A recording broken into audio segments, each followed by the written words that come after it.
ናይ ትግራይ መራሕቲ ዝነበሩ ወታደራውን ፖለቲካውን መራሕቲ ኮይኖም ጸኒሖም ኣብዚ ሕዚ እዋን ግን ትግራይ ክትብላዕ ኣለዋ እቶ ታይኻ እግርኻ ትጎትት ዘለኻ ዝብል ንኣብይ ኣሕመድ ዝፅውዕ ዘለዉ ግለሰባት ኣብነት ክኾንዎ ስለ ዝኽእሉ ነትሕዝ ትብሎ ዘለኻ እዩ ንኣብነት ትማሊ ዘቕረብናዮ ነይሩ ትማሊ ዘቕረብናዮ ሓያል ባእሲ ተፈጢሩሎ ኣብ መንጎ ጉጅለ ጻድቃንን ኣብይ ኣሕመድን ዝብል ኣቕሪብና 6 ዝርዝራት ኣሳይመንት ከም ተዋሃቦም ገንዘብ በሊዕኹም ክትሃድሞ ይትኽእሉን ናባኺንኩም ኢኹም ዝብል ጸርጸር ከም ዝነበረ ቀዳማይ ንቐዳም ዝካየድ ንሎሚ ዝካየድ ኣኼባ ከም ዘሎ ኢና ልዒልና ነርና ምሸት ብናተይ ኣብ ሰዓት 9 ከባቢ ዝሓልፍ መደብ ከባኹም ናባኹም እውን ሕሊፈ ነይረ ንሎማዓንቲ ዝካየድ ኣኼባ ከም ዘሎ ሕዚ ንረኽቦ ዘለና ከዓ ንሎማዓንቲ ዝካየድ ጥራሕቲ ኣይኮነን ዕለት 14 እውን ካልእ ተቆፂሩ ከም ዘሎ እዩ ስለዚ ሓደ እቲ ደደቢት ዘምፆ ዘሎ መረዳእታ ደደቢት ተምፀልኩም ዘላ መረዳእታ ጭቡጥ መረዳእታ ምዃኑ ኩሉ ግዜ እናረጋገፅኩም መፂኹም ኢኹም ተንትማሊ ዘቕረብናየን እውን ቃል ብቃል ዘቕረብናየን ከስታውሰኩም ኣፍታ ነጥቢ ንሳ ባእሲ ተፈጢሩ ገንዘብ ኣባኺንኩም ተባሂሎም ፍረ የብልኩምን ተባሂሎም ካብ ዓርቢ ጀሚሩ ካብ ትማሊ ካብ ዓርቢ ጀሚሩ ናይ ፕሮፓጋንዳ ስራሕቲ ክጅመር ኤምባሲታት ክእምኑ ሕወሓት ኩናት ትኸፍተላ ክብሉ ምስ ሻዕብያን ፋኖን ኮይና ተፍርሰና ኣላ ክብሉ ተኣዚዞም ሽጎይታ ኢሎም ከም ዝመፁ ነጊርናኩም ድሓርቲ ምሸት ዝሕለፍናዮ ንዕለት 7 2018 ሎሚ ማለት እዩ ኣብ ናይ ቂርቆስ ክፍለ ከተማ ምእከብ ኣዳራሽ ኣኼባ ከም ዘሎ እውን ሕሊፍና ተኣኼባ ደለይቲ ለውጢ ብዝብል ሽም ዝፅዋዕ ቦቲ ናይ ጻድቃን ምንቅስቓስ ዝፅዋዕ ኣብ ኣዲስ ኣበባ ኣብ ቂርቆስ ክፍለ ከተማ ምእከብ ኣዳራሽ ዝእከብ እዩ ኣብዚዩ ኣብ ትግራይ ዘለውን ኣብ ትግራይ ፀበል ጻድቃን ዝሳተፉ ዝነበሩን ኣብ ኣዲስ ኣበባ ናይ ደለይቲ ለውጢ ዝብል ደገፍቲ ዝኾኑን ዝሳተፍሉ ከም ምዃኑ ሓቢረ ነይረት ማል ምሸት ሕዚ ትኽክል እዩ ንዕለት 7 ንሎማዓንቲ 2018 ዕለት 7 2018 ምስ 200 ልሂቃን ተባሂሎም ዝተፀውዑ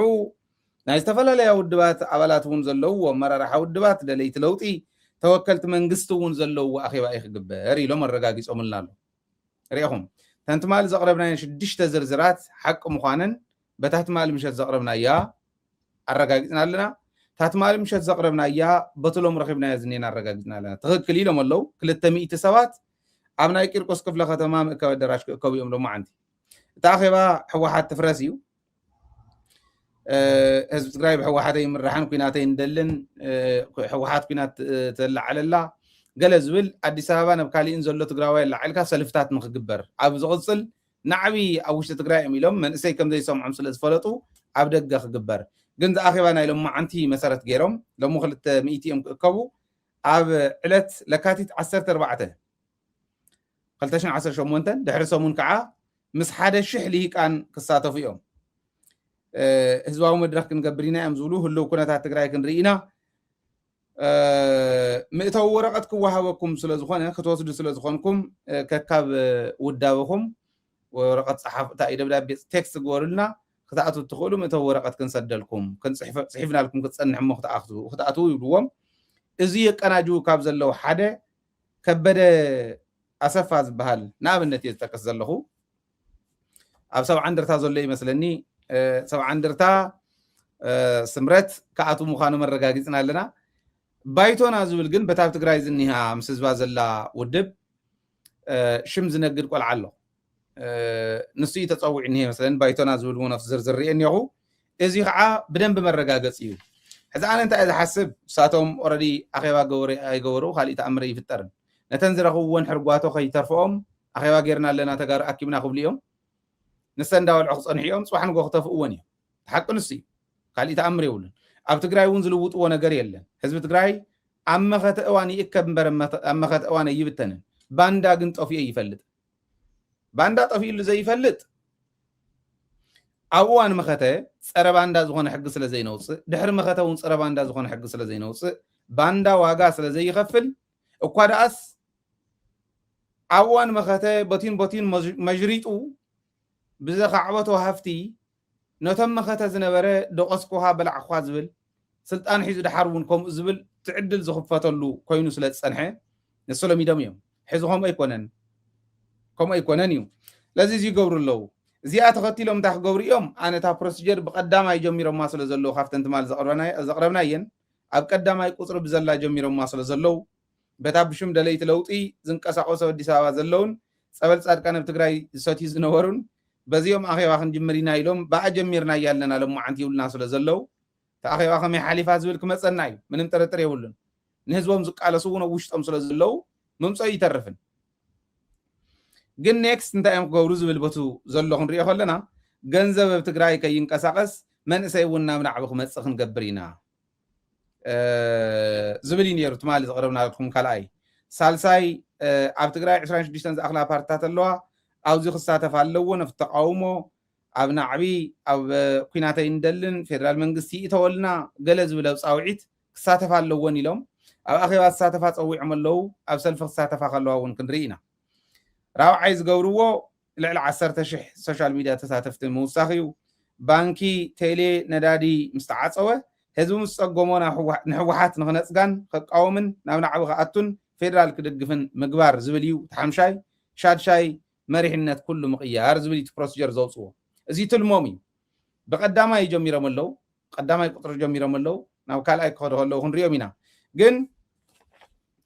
ኣብቲ ካልኣይ ሳልሳይ ዘለው እውን ሓዊሶም ዘልዕልዎም ዘለው ዝመስል ምስኡ ሓዊስና ንሪኦ በዓል ጻድቃን ጌታቸው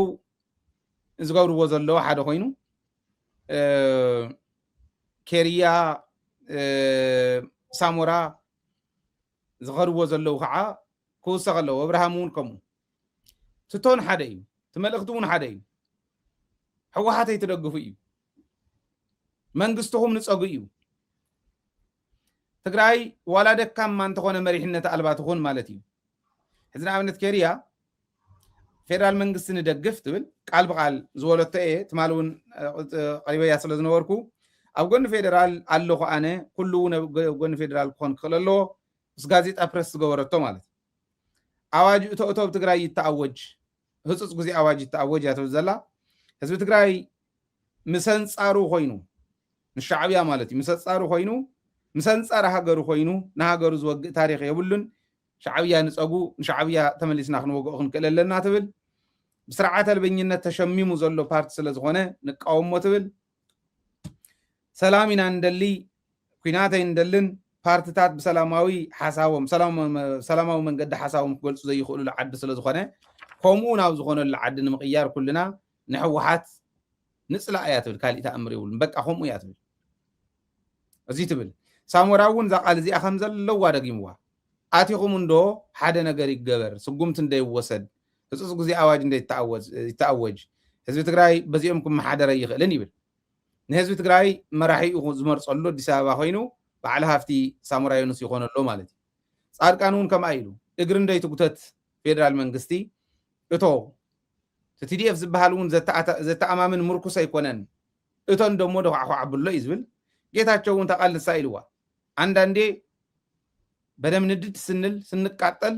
የምንለው ለምንድን ነው እንደዚህ ጊዜ የሚሰጠው ገብተው ልካቸውን ለምን አያስገባቸውም ኢሉ ከም ዝበለ በደንቢ በቃሎ ስሚዕናኩም ኢና ውዚ አብርሃሙን ከማ ይዝብል ሕወሓት ከይመረሓኩም ንሕወሓት ከይትሰምዑ ሕወሓት ዝገብረ ጻውዒት ቲዲኤፍ ዝገብረ ጻውዒት ከይትሰምዑ ይብል ሕወሓትን ቲዲኤፍን ዘይኮነ ኣበይ ኣሎ ኣብ ትግራይ ኣሎ ዲኹም ዝበለ ወይ ሕወሓት ወይ ቲዲኤፍ ዘይኮነ ኣሎ ዲ ኣብ ትግራይ ሕወሓት ተዘይኮይኑ ቲዲኤፍ ዝድግፍ ተቃወምቲ ኮይኖም እውን ቲዲኤፍ ኣባላት ቲዲኤፍ ኮይኖም እዮም ወላ ሓደ ብላዕሊ ኮይኖም ስልጣን ሒዝና ኣለና ኢሎም ዓመፅ ዶ ካልእ ኢሎም ተወሉ ተልእኮ ሰሚዖም ኣባላት ውናት ኮይኖም ቲዲኤፍ እኒው ኣባላት ባይቶና ኮይኖም ቲዲኤፍ እኒው ቲዲኤፍ ማለት ንትግራይ ካብ ፀላኢ ካብ ወሓቲ ካብ በላዕቲ ዘድሕን ሓይሊ ስለ ዝኾነ ኣብዚ ዘይተሰለፈ የለን ንመን ይፅውዑኹም ዘለዉ እውን ይፈልጡን እሞ ባንዳታት እዚ ይብሉ ስለ ዘለዉ ብጭብጡ እውን መርትዖ ስለ ዝኒሄና ተትብሎ ዝነበርካ በዚ ተደጊፉ ንኸይድ ንምቕማጥ እዩ ሚኪ ትማል እውን ኣልዒልና ስለ ዝነበርና ሕዚ ከዓ ብፍላይ ኣረጋጊፆምልና ስለ ዘለዉ ተን ናይ ትማሊ 6 ዝተላዕላ تحانت تمال مشات الرقاقيس أو مبنايت مال مشات حلفنا هنا حزق عخالي تلاتا مبل لكاتي تعسر تربعة زكايد حدا شي حساب تأكولو يمزولو حساب قولي مسلكا قولنا حد خالي أمحارنيا زارب ولايتنيا زارب أورومنيا زارب يكون مبدحري تقولوه أو كلمة توصل يقوموا إيدوس الزارب كلمة زل يخون تجار تأكيوم يبهر إزيو بدن بجرنا هنا قالوا عينا تخاتاتيلنا أو وش تأمون قال الصلاة زلوا زي هنقبرين نازل من تزلني أو زي حساب كام. Thank you. أنا سي بكوريا خجمر إذا سوي سي تمالي بلسقنا زساقة رسيعة الياس وي حدش مرفي وقي فيدرال وين ما بلسقنا زبل يتردن بايدو بتعم محفري ندحو زي تقاقيسي أفتش عيواني سابتنسي قزي أنيرا أسيرو خساقيا انتلو الناس كمزي عينة تمالي جغانو زولنا يوم أتليس ساموراس كورارم توديو سنو وديو تسفاز قورس أيو دحرايزي ياو بزح تسفاز اللي وسب سلا زي كوني نجاقيا يكون جن تي نايكريا جنس كمزي جرا مخادس نساس بعد ما ون بزح بلت يكونت نعمل سيد almost تمدبا سبيا جن كمزي عينة كحدات أو هزت جراي كحدات أفتي جينا تقعد لاي من صغراء بتعمي زجرميو سامرا قرص غيرو فلما يخيدنا سرون أبي أحمد ناي كحدات مشترات الناس مس CIA ناي أمريكا ركض نور ساعات عدي خطفة مخان مستفادت أولي ساعات خوجز قبوا أولي ساعات كونه يلو تقالسهم كونه يلو خي تكبرون سقم تخيو السر أبي أحمد تخلى خلوا فلما سلسل خوري أصلا الفناي سامورا ناي يجرمن وناتو كفتي دسالن هاي لماريام ريزاينز قولوا لساعات أبي أحمد مسؤولنا بسلطان خلتشن عشان بناي فرنج عمتن مرد أصلا الفو وكا كونه يلو مسؤول خمسين برس فلتيو نايكريا خمسي جرا خم أدقي تنجر تقالاوت جن محفر إيو كم تجار خوينا نري أزلنا جن تصبوا نتو أفتقراي بزحات أدت قراي فري أيا بزحات جانو بزحات حيزون نتقراي حليفهم زيو أما تكلم زلوا ما تكلاويان تجارو بزحات اللونا زياتهم أب تفرع مدرخات ولا أنت زي رأينا يوم تزي فلتنا يوم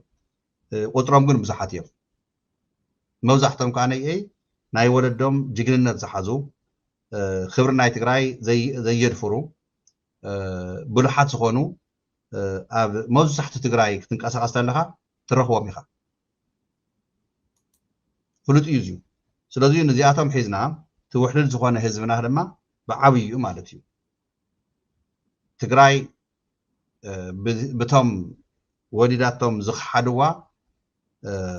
نايتهم حيل شوازنيون أنا خطفو تسلفو حيلتات نستفق قداي يلن تأخيوات ولا زلخا خايد وحيزي زاقا جو زلو تقراي أنا كوات عادكان نمت أينا مالت تا عادكان شيطان زبراز نوركوس حيزي عادكان بقى على الشباب يخوين زلو مريحنتنا على الشباب زمورحو القايدة يخوين زلو تا فينجي أما قال تقبرت حيزن قدم حيز تقبرتن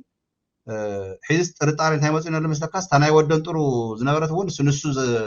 زمرحا مخنياتو تسفاي نغوسا قلصينا يكون تناي عفار زنيه تنقساقسي زنبرس تقراويسي نسخهم زمورح نبره نغيرنايو سو حد شبرا تقرايس حد خوينات ناب وجرات ناب رايا مصيم زغورو قطتا اب صاركان سلازخونه اب هز تقراي تغار عرس بعرسنا فنتاخوس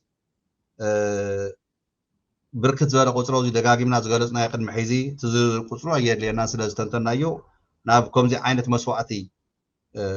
زغورو صاركاني ناي صاركان شرحي تشمجن ناب سيطان قيرنا كمزاتهم المسؤول الشياطين نتقراي زخحدو عدتات تقراي بخبري زولدهم تقارو تمديسهم نايدتات تقراي طون كنخسون تلو تقارو خوينم صلاتنا ما نصور كويو عين دانا غير صلاتنا ايام بغلص خطفو ناسي توغيسم يوم ስለዚሁ ካብ ተጋሩ ከምዚ ክትርን ተለኻ ግን ባንዳታት ቀደሙ ነይሮም ይብሉና እንዲዮም ዓበይቲ ኣሕዋትና ይኹን ወለድና ናይ ሎሚ ዝኔው ባንዳታት ግን ፍልይ ዝበሉ ኮይኖም ሓደ ተቆፅሮም እውን ብዙሕ ዝበሉ ይመስለና ካልኣይ ካንስ በቃ ወዲያው እዮም ዝግምጠሉ ንትኸውዶም ሲ ብቐሊሉ እዮም ዝግምጠሉ በቃ እንደገና ከዋፍሩ ግን ኣብ ትግራይ ዝኒሄ ህዝቢ ኣብ ትግራይ ዝኒሄ መንእሰይ ብትንሶም ዝደልይዎ ዘሎ ብትንሶም ዝብልዎ ዘሎ ዋላ ተብርሃን በላይ ዝበለውን ካልኦት ዝብልዎ ዘለውን ሲ ስቁኢሉ በቃ ዝግምጠል ወይ ድማ ዝቕየር ንሶም ዝደልይዎ ዘይምዃኑ ዓብዪ ማስረጃ እኒሄ ማስረጃ ዓብዪ እንታይ ይመስለካ ሃይለ ኣነ ንስኻ ነዚኣ ቅድሚ 2 ምሸት 2 ሰዓት ዲስከሽን ወዲእና ክንውድእ ክንብል ተለና ናይ ፀለምቲ ጉዳይ ከም ሰበር ዜና መፅያትና ኣብ 5 ደቂቃ ተመሊስና ኣቲና ኣብዚኣ 48 ደቂቃ ተሓጓስና እቲ ህዝብና ዝረኸቦ ሽዑ እፎይታ እቲ ተደናጊሩ ኮርዩ ወፂኡ ዝነበረ ብኩሉ ኣንፈታት ኣብ ዓፋር ዘሎ ይኹን ኣብ ሰቆጣ ዘሎ ይኹን ኣብ ናይ ፀለምቲ ግንባራት ዝነበሩ መብዛሕትኡ ፈሪሱ ዕላማኦም ምስ ተፈሽልዎ ኣውዝዩ እንታይ ዘርእየካ ይኽእለካ ደልየ እንኳን ዶቲ ኣብ ትግራይ ዝኒሄ ሰዓት እዚዩ ልቢ ዝገበረ ተረድኦ ትግራዋይስ እቲ ተጋጊዩ ተናዲዱ ወዘተ ፍትሽኡ ናብ ስምዒቶም ፅኦም ነበሩ ቅርሺ ዝህብዎ ነበሩ ወፂኡ ዝነበረ ኳንሲ እቲ ብቕንዕኛ ብልቢ ተጋጊዩ ዝወፀ ንሪኦ ኣለና ይመፅእ ኣሎ መዓት ኣትዮም ኣለዉ ሂዚ እቶም ዝመርሕዎ ዝነበሩ እውን መብዛሕቶም ከም እኒ ወዲ ራያ ንኣብነት ኣብ ዘርእየናዮ ዝቪድዮ ወዲ ራያ ማለት ሂዚ ገወዝ ተቓላሳይ ዝነበረ እዩ ኣብ መሪሕነቱ እውን ዝነበረ እዩ ካልኦት እውን ኣለዉ መሪሕነት ዝነበሩ ዝኣተው ብሓፂሩ ግን እንታይ ይኽብል ደልየ ኣብ ትግራይ ጻድቃን ኣብ ኣዲስ ኣበባ ኮይኑ ብሪሞት ኮንትሮል ዝመርሖ ኣካል ኣብ ትግራይ ድሕሪ ሒዚ ከምዘየለ ከም ዘቋረፀ ተስፋ ቆሪፆም ግን ፅባሕ ንግሆ ንሳቶም ተሓተቲ ብሕጊ ናይ ትግራይ ንክኾኑ ቃልስና ቅፅል እዩ እዚኣቶም ግን ኣይነውዝዩ ንስኻ ብልቢ ፃውዒት ጌርካሎም ነርካ ቅድሚ ሕዚ ተመለሱ ንዓድኹም ብሕጊ ተጠየቁ ኢልካ ነርካ ኢኻ ኣነ እውን እዚኣቶም ናብ ዓዲሲ ብሰንሰለት ተኣሲሮም ኢዶም እግሮም እምበር ስኢሎም ክመፁ የብሎም ዘበለኒ ከምዚ ዓይነት ጨካና ስለ ዝኾኑ እዮም ከምዚ ኣሸባርነት ሒዚ እውን ኣብ ትግራይ ረዓዲ ክፍጠር እናሰርሑ መፅኦም እዮም ሒዚ ከዓ ነይአይ ትግራይ ንኸፍርሱ ትግራይ ንኽብትኑ ይዋፈሩ ኣለዉ ተጋሩ ኣብ ኣዲስ ኣበባ ኮይኖም ኣብ ኣዲስ ኣበባ ኮይንካ ግን ናይ ሽዋ ልኡኽ ኮይንካ ንትግራይ ብሪሞት ኮንትሮል ክትብትና ክተፍርሳ ኣይንፈቕደልካን ባሓት ስለ ዝኾንኩ ኣነ ካብቶም ዝብሉ ስለ ዝኾንኩ ሃይለ ሓወይ እቲ ቃልሲ የምናልባት ጥንክር እናበለ ክመፅእ ምህላው ንሪኦ ኣለና ኢና ተጋሩ ግን ኣብዝዩ ለማዓንቲ እስካብ ሒዝስ ሰዓትን ገለን ጌርና ኣለና ዛዕባ ቲዲኤፍ የልዓልና ብዕላዊ ኣነ ሃይለ ሓወይ ኣብ ቲዲኤፍ ዘለኒ እምነት ኣብ ቲዲኤፍ ዘለኒ ክብሪ ሓደ ሰዓትን ፈረቓ እንተ ንፀንሕ ዛዕቡ ምተንተንኩ ነይረ ግን ድሓን ከም ዝብልካዮ ሓደ ሓደ ሰብ ሞያታት ናይ ወታደራዊ ትንታነ ዝበለፀ እውን ዓቕሚ ዘለዎም እውን ስለ ዘለውና ንኣቶም እውን ገልገሊኡ ክንገድፎ ኢና እቲ ናይ ኤርትራ እውን ከም ዝበልክዎ ብቡረ መፅኡ ዝገብሮ ብልፅግና ፈኸራን ብድዐን ዓሰብ ንክቆፃፀር ኤርትራውያን ቀለልቲ ዓቕሚ ዘለዎም መሲልዎ ንዕቕዎ ይእተዎም እሞ ፅባሕ ንግሆ ሓቢርና ክንሪኦ ኢና ምክንያቱ ዘይትግበር ምዃኑስ ንፈልጦ ኢና ዓቕሚ ናይ ኤርትራ እንታይ እዩ ዓቕሞም ንፈልጦ ኢና እዚ ግን ፈኪሩ ኤርትራ በቃ ከምዚ ተቃላሳይ ከም ዘይብላ ተዋጋኣይ ከም ዘይብላ ዝሰርሖ ዘሎ ኣብዚ ናይ ንፃድቃን ከም ዝበልካዮ ጌታቸው ይኹን ዘይኣቱ በቃ ዘይቅጥቅጥዎም ዘይጥፍዎም ከምታ ናይ 2013 እያ ትመስሎም ዘላ ናይ ትግራይ ግን ትግራይ ከም 2013 ኣይኮነት ንጌታቸውማ ባህሪሮም እንዲዮም ናብቲ በረኻ ምስ ኮ ድማ ዝኩሉ መንእሰይ መስዋእቲ ከፍዩ ንሶም ከይማረኹ ኣብ ፕሮፓጋንዳ ይፈጥን ነይሩ ጌታቸው ኣብታ በረኻ ግን በቃ ሒዚ ናይት መርያ ኮይናቶ ታሸዓ ዝረአያ ታሸዓ ዝነበረት ሒዚ እውን ንሳኣ ትመስሎ ዘላ ትግራይ ኣብ ትግራይ ግን ሒዚ ለቢምና ኢና ነቲ ዝመፅእ ዘሎ ሓደጋ ተረዲኡና ስለ ዘሎ ነዚ ተዘጋጀወን ተደራጀወ ሓይልን ከዓ ቲዲኤፍ ዝበሃል ኣሎ ኢና የመና ራዕዲ ከይኸውን ነቲ ህዝብና ኣብዝዩ ኣይትጠራጠሩ ብሰራዊትና ቲዲኤፍ ከዓ ነየ ግቡኡ ስልጣነ ረኺቡ እቶም ኣብዚ መሪሕነት ውሕልል ዝኾነ መሪሕነት ሰራዊት ትግራይ እናሰርሕዎ ዝመፁ ካነየ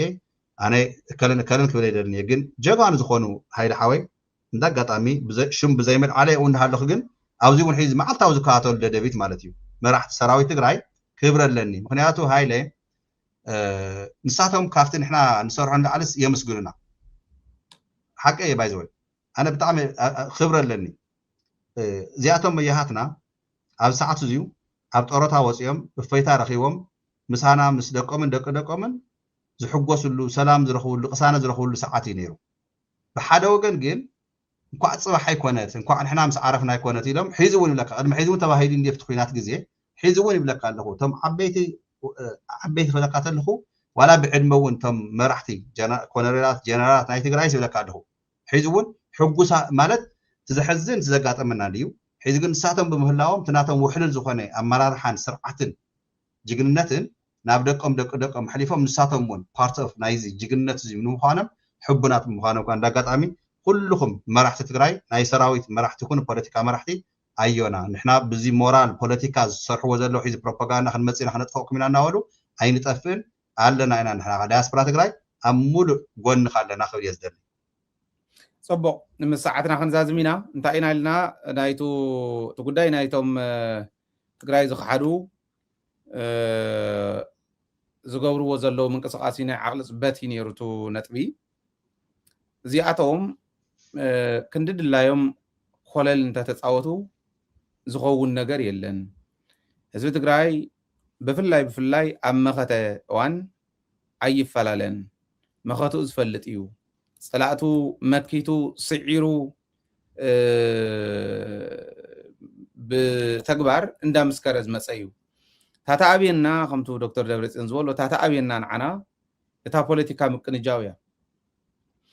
ፖለቲካ ከዓ ዕላማ ብዘይተነፀረሉ ዴስቲኔሽን ካብ ዘይፈለጥካሉ ኮምፓስ ኣልባ ዝኾነ ዓይኒ የብለይ ስኒ የብለይ ዓይነት ኣካይዳ ዕግርግር ክብል ንቡር እዩ ሕዚ ግን ዕላማ ተነፂሩ እዩ ከም ዓመ ይኮነን ከም ትማለ ይኮነን ክበሃል ከሎ ክብል ከሎ ዶክተር ደብረፅዮን ገለገሊ እንታይ እዩ ዝመስሎ በቃ ዓሚ ብረት ኣይነበረናን ወይ ድሮን ኣይነበረናን ወይ ኣየር ኣይነበረናን እሞ ሎሚ ሒዝና ኣለና እዚ ዓይነቱ ገይሩ እዩ ዝትርጉሙ ከምኡ ማለት ኣይኮነን ንሱ እውን ኣካል ናቱ ክኾነ ክእል እዩ ከም ዓመ ይኮነን ምድላውና ሓፈሻዊ ዝኾነ ክኾነ ክእል እዩ እቲ ዋና ግን ዕላማ ዘይነፀርና እናኣትዎ ይኮነን ናይ ሕዚ ኩናት ዝመፀና ፀላእ ኣሎ እሞ ንሱ ምስ መለስናዮ ተመሊስና ናብቲ ዝነበርናዮ ወንበር ከፍ ክንብል ኢና ኣይኮነን ናይ ሕዚ ዕርዩ ንሰምዓነታ ቃለ መሕተት መሰል ዓርሶ ውሳነ ህዝቢ ትግራይ ክረጋገፅ እዩ እያ ትብል ተዓባይ ስራሕ ትኸውን ናይ ሕወሓት እዚኣ መሰል ዓርሶ ውሳነ ምርግጋፅ ማለት ህዝቢ ትግራይ በቲ ዝወፅሖ ፀገም ምክንያት ኣይ ኣብዚ ኣይነበርን ምስዚኦም ኣይነበርን እንድሕር ኢሉ እውን ናይ ግድን ንሱ ዝረጋገፀሉ ዕላማ ሒዝና ኢና ንኸድ ዘለና ማለት እዩ ንሱ እዩ ትዘይርድኦ ደብረፅዮን ከም ዓመ ይኮነን ኢሉ ዝኾነ ፀረ ድሮን ኮኢቲ ዝኾን ይብል ምስኪና ከምኡ ዝበሃል ትምክሕቲ የለን ሕዚ እቲ ገምጋም ናይ ሰራዊት እውን ተስፋ ይገብር ካብ መጠን ንላዕሊ ሒዘ ኣለኹ ንዝብል ፀላኢ ኣይሕዝን ኢሎም ኮሪዖም ከፍ ዘይብሉ ኣይገብርዎን ምክንያቱ እቲ ገለፃ ናይ ክልቲኦም ንሱ ስለ ዘመልክት እዚ እንድሕር ኢልና ነቶም ብደገ ኮይኖም ከምቲ ሕዚ ዝጀሃርዎ እኒው ዝጀሃሩ ንኣብነት ኣብርሃም እንታይ ኢሉ ኣሎ ናይ ኢትዮጵያ መንግስትስ ናይ ትግራይ ልምዓት ናይ ትግራይ ሓድነት ናይ ትግራይ ሰላም እዩ ዝደሊ ኩናት ክኸፍተልካ እዩ ናይ ኢትዮጵያ መንግስቲ እንዳበሉ ሕወሓት ይቁስቁሱ ካለዉ መመንእሰይ ከይትሰምዖም ናይዞም ድሑራት ጉጅለ ዘረባ ከይትሰምዕ እዩ ድሑር ንመንእሰይ ትግራይ ድሑር ኢሉ ናይ ድሕረት ኣብነት ኢሉ ዝወስዱ ኣብርሃም ኢትዮጵያ ልምዓት እያ ትደሊ ቦርደር ናይ ኤርትራን ኢትዮጵያን ድሕሪ ሕዚ ኮሪደር ልምዓት ክኾን እዩ ወያነ ክጠፊ እንዳበለ ኮ ይዛረበና ወያነ ጠፊኣ ኢላ እቲ ኮሪደር ከዓ ኮሪደር ልምዓት ክኸውን ክቡር እንዳበለ ክቡር ፕሬዚዳንት ኢሳያስ አፈወርቅን ክቡር ጠቅላይ ሚኒስትር ኣብይ ኣሕመድን ክልቲኦም ከምዚ ገይሮም ተዘራሪቦም መፅኦም እዮም ኢሉ ቃል ወሃቢ ቃል ኮይኑ ኣብይ ኣሕመድ በፂሖም ምስ መፁ ዝነግረና ዝነበረ ንሱ እዩ ኮኽ እንዳበለ ኣብዚ ዝዕፉነ ነገር ኣለዎ ይመስለኒ ክንዲ ናይ ሕክምና ምኻድ ተልሕልንኦም ክምርመሩ ዘለዎም ሰባት ከምኡ ገይሩ ትማል ዝዛረብ ዝነበረስ ሎሚ ከዓ ኣይትስምዕዎም ታይዳ ተንተር ኢለን መኪና ኣፅዋርን ሰራዊትን ፅዒነን ዝመፃ ዘለዋ ብዓይንኹም ትርእይዎን ዘለኹም በናና እየን ፅዒነን ዘለዋ ማለት ልምዓት እንተኮይኑ ንሱ እዩ ወይ ምሩፅ ዘርእየን ፅዒነን ዘለዋ እዩ ዝብለና ዘሎ እንታይ ክዘርእ ይመፅእ ከም ዘሎ ይርዳእና ኣሎ መዳበርያ ኣይኮነን ፅዒነን ክረምቲ ይመፅእ ስለ ዘለዎ ሓጋይ ኣለና ምድላው ክግበር ምእንታን ኢለን ወይ ረድኤት ንሕፃፅ ኣይኮናን ሒዘን ዝመፃ ዘለዋ ኣጽዋርን ሰራዊትን ተጻዒኑ እንዳረኣኹም እንዳሃለኹም ጸጥ በሉ ሕወሓት ክነግረኩም ከላ ግዚያዊ ምሕዳር ክነግረኩም ከሎ TDF ክነግረኩም ከሎ ከይትለዓሉ ይብሎም ሓንቲ ነገር የዝብሎ ነብርሃም ብደንብ ጌርኩም እውን ክትጥቀሙላ አብርሃም ደንቂሩ ዘድንቁር መራሕ እንዲዩ ከምቶም ደንቂሮም ዘድንቁሩ ንብሎም ዘለና አክቲቪዝም ዘለው ደንቂሩ ህዝቢ ከድንቁር ላሕ ዝብል ዘሎ ናይ ድንቁርና ሚዛን እዩ አብርሃም ማለት ትማል ዝብሎ ዝነበረን ትማል ፌይል ዝገበሮን ክንርስዖ መሲልዎስ እዚ ይብሎም ናይ አብርሃም ቀይ ምንታይ እዩ ኢለና ሓደ ጠይቀዮ ቀይ መይነበሮን ህዝቢ ትግራይ ሕማቅ ይገበሮን ሕወሓት ሕማቅ ይገበረቶን ምናልባሽ ሰው ኢሉ ዝፀበበ ደንቆሮ እንተኮይኑ ግን ኣብቲ ናይ ሻዕብያ ወራር እዋን ኣዲ ኤርትራዊት ስለ ዝኾና ስኪዳ ተባሂል ባይዞ ብጣዕሚ ጅግና ተቃላሲትን ተነድዩ ሰው ኢሉ ከም አብርሃም ዝምዘና ከይመስለኩም ኣዋሪድካ እኒአን ዝብሎ እንሰን እውን ሕዚ ብደንብ ገርዋ ብተን ከም ዝነገሩና ማለት እዩ ኣዋሪድካ ንዝብላ እየን ስካዕቲ ድሓር ኣብ ዝሎም ዋላ ተዘይኮነ ስካዕቱ ቅድም ኢልና ነብርሃም መልዓል ካብ ዝጀመርናሉ ኣብቲ እዋን ንሱ ይነግሩና ነይሮም ኤርትራዊት ስለ ዝኾና ስኪዳ ተባሂለን ነይረን ኤርትራዊ ንኤርትራ ትግራዋይ ኢትዮጵያዊ ጠቅላላ ከዓ ካብ ኤርትራ ንኢትዮጵያ ይመጽ ስለ ዝነበረ ከምኡ ተባሂለን ነይረን ሰብኣየን ትግራዋይ ስለ ዝኾኑ እሞ ብደንብ ተዘራሪቦም ሓላፍነት ወሲዶም ኩነታት ስለ ዝፈትሕዎ እዩ ሽዑ ተሪፉ እምበር ከምዚ እዩ ነይሩ ዝያደ ቅይማቶ ትኾን ይብሉ ከምኡ ከይንብል ከዓ ንትግራይ ዝሰርሑ ሓቱ ኣለዎ ኣነ እውን ዝፈልጦም ባይዘው ኣማረት ዝሰርሑ ኣብ ካሊእ ዝሰርሑ ሓቱ ኣለዎ ምንም ዕርዮም ከምቱ ንሱ ዝኸዶ ዘሎ ክኸዲዮም ኢልካ እውን ዘይትጥርጥሮም ንዓዶም ዝሰርሑ ዘለዎ ሓቱ ኣለዎ ከዳዕ ይኩሉ ግዜ አብርሃም ክነልዕል ከለና ከምዚ ካሊእ ከይመስለኩም ነንባዕሎም እንድሕር ፖለቲካዊ ኣፈላላይ ተፈጢሩ ይትረፍዶ ከምዚ ዓይነት ክድዓት ኣዴታቱ ሒዙ ዘድፈረ ሰብ እንዲ አብርሃም ሒዙ ዘድፈረ እዩ ንትግራይ እውን ርእሳ ረጊፁ ዘድፈረ እዩ ከም ዘሎ ክድዓት የለን ናይ መጨረሻ ባንዳ እንተሃልዩ ካብኡን ላዕሊ ዝገልፃ የለን ሕዚ አብርሃም ንኣብይ ኣሕመድ እያ ክንእድስ ተዘምፃልኩም ዘሎ ብረትን ሰራዊትን ምሩፅ ዘርኢ እዩ ህዝቢ ትግራይ መናእሰይ ትግራይ ከይትሰምዕዋን ሕወሓት ይብል ኣይትድከም እንተነኣሰ ካባኻ ዝንእስ መንእሰይ የለን በተሓሳስባ ደረጃ ካብ አብርሃም ዝንእስ መንእሰይ የለን ምናልባሽ እውን ናብቲ ናይ አብርሃም ደረጃ ናይ ዝቕጠት ናይ ውድቀት ደረጃ ዝወርድ መንእሰይ የብልናን እና ኣጉል ግዜ ካይተጥፍእ እዩ ናይ ድንቁርና ሚዛን ምዃኑ ግን ብደንብ ጌርኩም ክትነግርዎ እዩ